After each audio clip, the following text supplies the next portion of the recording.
Opposition ने हमें बड़ी एक अपॉर्चुनिटी फराहम कर दी है। लोगों के सामने कौन इस मुल्क के लिए खड़ा है, कौन इस मुल्क के मुफाद के खिलाफ खड़ा है। लोगों को नजर आ गया कि ये हम लड़ाई अपनी नहीं लड़ रहे, ये हम पाकिस्तान की लड़ाई लड़ रहे हैं। अपोजिशन कामयाब हो जाती है तो PTI की तरफ से वो कौन सा नाम होगा जो वजीर आजम के तौर पर आप लोग पेश करेंगे? अपोजिशन हमारा मुकाबला नहीं कर सकती। वो कैसे? उसकी वजह है कि ये जंग हम पहले जीत चुके हैं। उर्दू पॉइंट की वीडियोस देखने के लिए हमारा चैनल सब्सक्राइब कीजिए और बेल के आइकन पर क्लिक कीजिए ताकि आप हमारी तमाम आने वाली वीडियोस से बाखबर रह सकें। अस्सलामुअलैकुम, उर्दू पॉइंट से मैं हूं आपकी मेज़बान तहमीना शेख। नाज़रीन, 27 मार्च को क्या होने जा रहा है? अपोजिशन भी तैयार खड़ी है और PTI की बात करें तो वो भी बड़े पुरजोश नज़र आते हैं। 27 मार्च को हमाद अजहर कितने काफिले के साथ जा रहे हैं, कितने लोग लेकर जा रहे हैं और क्या सियासी कशमकश है, ये डिटेल्स जानते हैं हमाद अजहर से। हमाद अजहर साहब, ये बताइएगा कि PTI की जानिब से जो आप लोग जलसा करने जा रहे हैं, लाहौर से कितने लोगों को लेकर जाएंगे आप? देखें, जो हमारा अपना बंदोबस्त है, जाहिर है कि जो हम लेके आएंगे वो तो हम अपनी जो टिकट होल्डर्स हैं वो तो हज़ारों गाड़ियाँ हैं, लेकिन मैं समझता हूँ कि ये बात अब उससे आगे निकल चुकी है। लाहौर का जो हम माहौल देख रहे हैं, दर्जनों कैंप्स लोग खुद ही लगा रहे हैं, सैकड़ों कैंप्स ऑलरेडी चल चुके हैं इस जलसे के हवाले से। मैं समझता हूँ पहले लाहौर खुद बाहर निकलेंगे और गिनती ख़त्म हो जाएगी। ठीक है। अच्छा हमाद साहब, ये बताइएगा, जब हम लाहौर के हवाले से बात करते हैं तो लॉर्ड मेयर के लिए आप उम्मीदवार हैं और किस हद तक ये समझते हैं कि ये काम ठीक हो जाएगा, अच्छे अंदाज में हो जाएगा? देखें, लॉर्ड मेयर का तो जब इलेक्शन आएगा, लाहौर का पार्लिमानी बोर्ड बैठेगा, उसके सामने इंटरव्यूज़ होएंगे, इमरान खान साहब और पार्टी की आदत फ़ैसला करेगी, तब की बात है। अभी तक तो ऐसा कोई फ़ैसला नहीं हुआ। लेकिन जहाँ तक इस काम की बात है तो मैं समझता हूँ कि अपोजिशन ने हमें बड़ी एक अपॉर्चुनिटी फराहम कर दी है।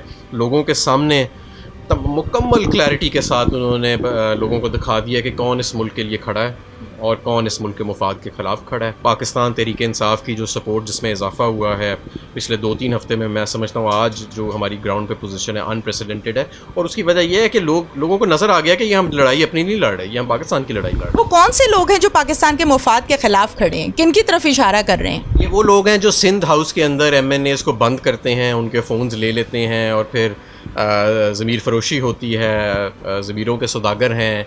एक पार्टी के वोट किसी ने लिए होते हैं और उसे कहते हैं कि नहीं उसी पार्टी के ख़िलाफ़ वोट दे दो, और कहते हैं कि जी एब्सोल्युटली नॉट तो बिल्कुल ना कहो, एब्सोल्युटली यस कहो। ये वो लोग हैं जो मैं समझता हूँ पाकिस्तान के मुफाद के ख़िलाफ़ खड़े हैं। अगर अपोजिशन कामयाब हो जाती है तो आप लोगों की तरफ से, PTI की तरफ से वो कौन सा नाम होगा जो वज़ीर आज़म के तौर पर आप लोग पेश करेंगे?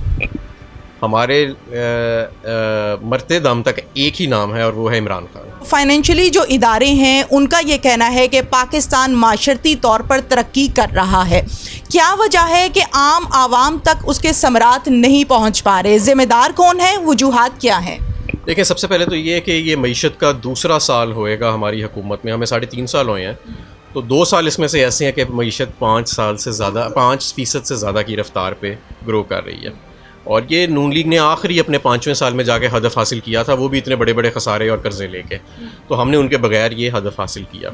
3 दिन पहले वर्ल्ड बैंक की रिपोर्ट आई जिसमें उन्होंने कहा कि बेरोज़गारी जो है इस खित्ते में, साउथ एशिया में, वो सबसे कम पाकिस्तान में है। इवन कोरोना के दौरान जब कोविड की वबा थी, लॉकडाउन चल रहे थे, उसके दौरान भी पाकिस्तान में सबसे कम बेरोज़गारी रही। तो जब आप 5% के हिसाब से बढ़ रहे होते हैं तो फिर ज़ाहिर है इसका मतलब है कि लाखों रोज़गार रोज़ाना पैदा हो रहा है, फैक्ट्रियाँ लग रही हैं, हज़ारों की तादाद से नए रोज़गार के मौके मिल रहे हैं, और तभी मईशत जो है वो 5%, 6% पे ग्रो करती है।